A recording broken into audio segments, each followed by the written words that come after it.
everyone, my name is Rishit. Today's the 21st of April 2024 and I'm going to be going over my weekly option chain analysis for Tesla for the expiry on the 26th. Here we can see that the max OI level is down for CE and PE, which is negative. The quantity is higher for PE, which is positive. The change is higher for PE, which is also positive. Short squeeze is higher for CE, which is positive again.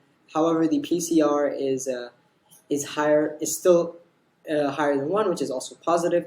Implied volatility is higher. Historical volatility is lower, so that's a negative and positive respectively. However, all the technical signals are negative. RSI divergence, ADX, ATR, both the EMAs, the VWAP, the pivot point, and candlestick are all bearish. So overall, the support is 150. Previous weeks was 170. Resistance is 155. Previous weeks was 175.